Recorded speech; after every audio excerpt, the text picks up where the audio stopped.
अहनबद यामना मरुइब पाव अमबदि थमजगे खमेलोक कुकी मिलिटेंट सिंगना नोंगबै कापा लेपनरसी हाइना अंगोब फिरान हाइगतुना खंगलगले एमपीए पावसी Kangleipak Meira news service तगी लौखचबनी मणिपुरी थुगाइदुना सेपरेट एडमिनिस्ट्रेशन अमा लिंगना बाकन बलालोंग सथनुना खुलाई पाइदब मिटै मिसम खुल सिंगदा नोंगमै कापसिनदुना लांदारकलिब कुकी नार्को टेररिस्ट सिंगना हौकिब फेब्रुवारी 12 गी अहिंदगी हौदुना खमेलोक की चिंगोलदा पंबैना लुसिंगबा यूएनएलएफ की लानमी संगलुप एमपीए गा खुद थोकनदुना लागली अदुबु नोंगमै कापनाबा लेपलसी हाइबगी मओंगदा कुकी नार्को टेररिस्ट सिंगना ngasi अंगौबा फिरान हाइगतुना खंगलगले हाइरी वाफम असि ngasi सोशल मीडिया दे एमपीए गी मसिन चटपा मनी मियोई अमना फोंदोरखिबनी महागना मखाताना फोंदोरपगी मतुंग इनदि ngasi नुंगथिन पुंग बारोगा मखाई ताबा मतमदा खमेलोक की लानफमदा एमपीए गी कंगबुना कुकी नार्को टेररिस्ट सिंगा लानथेंगनबा सेम सादुना लेरिंगै सेरक अदुदा मखोइगी मैकैदगी अंगौबा फिरान पाई खलक्तुना सिसफायर तौरसी नोंगमै कापा लेपनरसी हाइना खंगलखिबनी हाइना सुफोंदोरकली अमरोंदा प्रेसना थाजबा याबा मफमदगी फंगबा पाउगी सोर्स अमगी मतुंग इनदि खमेलोकता एमपीए कुकी नार्को टेररिस्ट सिंगा खुद थोकनबदा यामद्रबदा कुकी नार्को टेररिस्ट निपान सिखी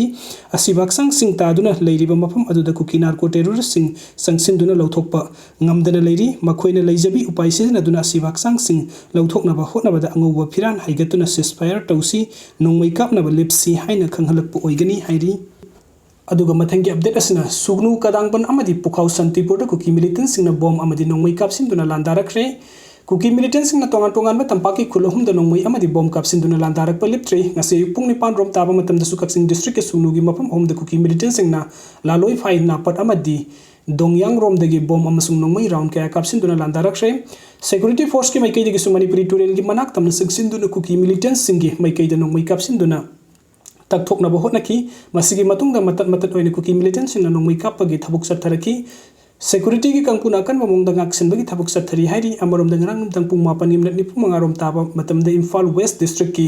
लमसांग पुलिस स्टेशन की मनुंग सन्ना कदांगबन मिटै खुलदा कुकी मिलिटेंट सिंगना सिंथक्तगी बॉम अहुम थांगना थांगना कापथरखी अदुबो बॉम पोखाइबा अदुदा खुंजा सिंग अशोक अपन यावखिदे खुलंगाकपा खुंजा सिंगना हंदुना नोंगमै कापखि हाइरी मसिगी मतम इकान कानादना कोक्रु खुलगी नोंथक की सरुक कुकी मिलिटेंट सिंगना ड्रोन अमा थगलक्तुना यामना नेमना कोई पाई पाइदुना लैबा मियामना उबा फंकी मदुदा खुलंगाकपा सिंगना ड्रोन अदु तमना नोंगमै राउंड खरा कापसिनबदा वांगना पाइखत्रगा अदुमुक मांखरे मखाताना अटैक तौरपा याई हाइबगी सिंगनबा लैबदगी ngaksenbagi thabuk कंखटखि हाइरी अमरोमदा ngasi पुंग मरिगा मखाइरोम ताबा मतमदा इम्फाल ईस्ट की पोखाउ संतिपुरदसु कुकी मिलिटेंट सिंगना सिंथक्तगी बॉम अमा कापसिनलक्तुना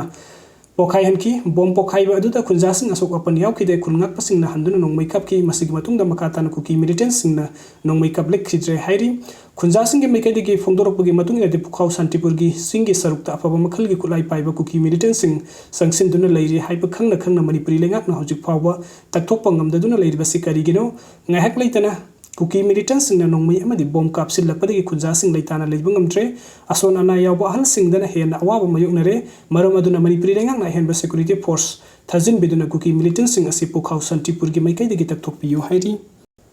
अदुगा मथंगी अपडेट असना कुकी सिंगना कापसिलखिबा मोटार सेल अमा युमलक्ता पोखाइबदगी चाउना अमांगता थोखरे पाव असि कंगला पाउदगी लखुचबनी हौगिबा नुमिनिनी की ममांगदा कुकी नार्को टेररिस्ट सुगरुदा लैबा मैटै खुलसिंदा अटैक सथरखिबा अदु ngasisu मखाताना सथरपगा लोइना कुकी नार्को टेररिस्ट सिंगना कापसिलकपा मोटार सेल अमा सुगनु मयाइ लेकाइदा लैबा युम अमदा तासिनदुना पोखाइबदगी चाउना अमांगता थोखरे पाव असना हाइबदि ngarang अहिंग नुंग्याइदगी कुकी टेररिस्ट सिंग अदुना नापत मनिंगदा लैबा लालोर फाइ कुकी खुल्लोमदगी सुगनु मैटै खुलतमना LMG प्रेशर राउंड कया कापसिनदुना लांदारखि कुकी खुलाई पाइबा सिंगना मदुकी मैकैदगी थार्मो सेंटर अमसु नाइट विजन यावबा ड्रोन कया सिजनदुना मी लैबा मफमसिंग खंगदोकलबा मतुंगदा नोंगमै अमदि बॉम्बसिंग कापसिलखिबनी कुकीसिंग अदुना LMG स्नाइपर न सिंगबा फव मखलगी खुलाई कया लेपा लैतना कापसिलखिबा अदुदा खुलंगाकपा खुंजासिंगी मैकैदगी सु हंदुना नोंगमै कापनखि थौदोक अदुदा कुकी नार्को टेररिस्ट सिंगी मैकैदा अशोक अपन असि अना यावरमगनी हाइना थाजनरी मैतै खुलंगाकपा सिंगी मैकैदगी हौजिक फावबगी ओइना अशोक अपन यावबगी पाउ लैत्रि अमरोमदा ngarang numdang पुंग 10 मखाइ रोम ताबदा कुकी खुलाई पाइबा सिंगना मोटार सेल अमा